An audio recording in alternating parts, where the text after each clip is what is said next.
अस्सलाम वालेकुम नाज़रीन, मैं हूँ वसीम अली शाह मीडिया डिपार्टमेंट से और हमारे साथ रिस्पेक्टेड सर इधर बैठे हुए। हम सर से चंद सवालात पूछेंगे स्प्रिंग फेस्टिवल के बारे में। अस्सलाम वालेकुम सर। वालेकुम अस्सलाम। सर जी, आपको स्प्रिंग फेस्टिवल के हवाले से कुछ बात करना चाहेंगे? बहुत शुक्रिया जी। बिल्कुल, जो स्प्रिंग फेस्टिवल हो रहा है हमारी यूनिवर्सिटी में, पहले हमें ये बात समझनी चाहिए कि Namal university is not merely a university, it is actually a mini Pakistan. क्योंकि यहाँ पूरे पाकिस्तान से, तमाम चारों सूबों से, गिलगित बल्तिस्तान से, आज़ाद कश्मीर से और इवन बैरून मुल्क से, जो है ना, मुसलमान मुल्कों से, इवन कुछ गैर मुस्लिम मुल्कों से भी तलबा आते हैं। तो ये एक बड़ा डाइवर्स किस्म का वेन्यू है जहाँ पे न सिर्फ वो अपनी एकेडमिक क्वालिफिकेशंस को इम्प्रूव करते हैं, अपनी करियर बिल्डिंग करते हैं, बल्कि एक दूसरे कल्चर जो है उनको समझते हैं। एक जो है वो बामी एक जुड़त का जो है वो एहसास होता है। और मैं समझता हूँ कि अगर हम बाकी यूनिवर्सिटियों के मुकाबले में नमल के फेस्टिवल को देखें तो उसमें जो हमारी एडमिनिस्ट्रेशन है उनका बड़ा कलीदी किरदार है। हमारे जो रेक्टर हैं मेजर जनरल शाहिद ममून कियानी, हिलाल इम्तियाज मिल्ट्री, और डीजी जो हमारे हैं ब्रिगेडियर शहजाद मुनीर, बड़ा कलीदी उनका किरदार है। एक बड़ा ओपन एटमॉस्फेयर उन्होंने फराम किया स्टूडेंट्स को, टीचर्स को, फैकल्टी को, तमाम लोगों को, कि वो एक ऐसा माहौल क्रिएट कर सकें जिसमें तमाम सूबों की जो स्टूडेंट्स हैं उनकी आपस में जुड़त पैदा हो और एक पाकिस्तानियत को फ़रोग मिले, और जो है वो हमारी जो मिली यकजहती है उसको फ़रोग मिले। हम बतौर कौम के इमर्ज हों और हमारे मुल्क में जो मुख्तलिफ किस्म की डाइवर्स किस्म की जो मसाइल हैं, जो मुश्किलात हैं, हमें उन मुश्किलात पर काबू पाएं। चूँकि कल्चर, देखिए, किसी भी कौम का सबसे स्ट्रॉन्ग फिनोमिना होता है। कल्चरल ही वो फिनोमिना होता है जो कौमों को जोड़ के रखता है।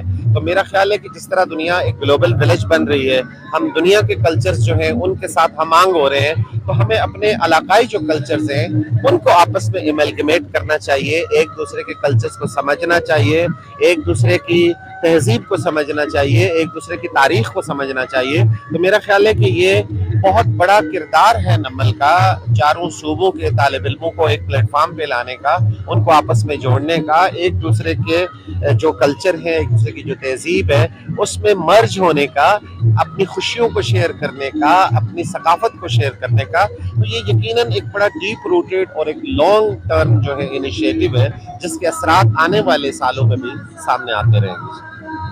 सर, स्प्रिंग फेस्टिवल 2025 के मौके पे आप क्या बताना चाहेंगे कि कल्चर डाइवर्सिटी पर असरअंदाज होता है कि नहीं होता है?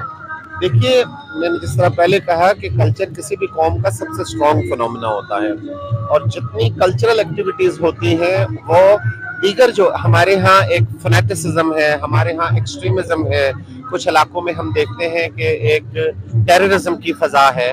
तो जब आप कल्चरल एक्टिविटीज़ को खोलते हैं, आप एक दूसरे की तहजीब को समझते हैं, तो आप उन इंतहा पसंदी को, उस एक्सट्रीमिज्म को कम करने का बायस बनते हैं। तो मैं ये समझता हूँ किसी जगह की जो मौसीकी होती है वो उस इलाके का बड़ा स्ट्रॉन्ग फिनोमिना होता है, किसी इलाके का जो अदब होता है वो वहाँ का बड़ा स्ट्रॉन्ग फिनोमिना होता है, किसी इलाके की जो तहजीब और तारीख होती है, जो लिबास होता है, जो बूदोबाश होती है, वो बड़ी स्ट्रॉन्ग जो है वो इम्पैक्ट रखती है।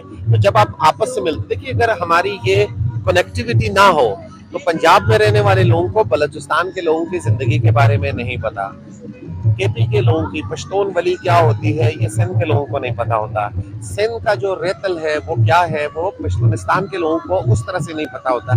जब वो आपस में मिलते हैं, अपने दोस्त जो आपके क्लास फेलोज होते हैं, जो आपके यूनिवर्सिटी फेलोज होते हैं, जिनके साथ आपके ताल्लुकात होते हैं, जब आप उनके साथ अपनी कल्चरल वैल्यूज को शेयर करते हैं तो वो एक स्ट्रॉन्ग बॉन्डिंग बनती है, वो हमें पाकिस्तानियत का दर्स देती है, हम एक स्ट्रॉन्ग नेशन के तौर पे उभरते हैं। Thank you sir, thank you very much.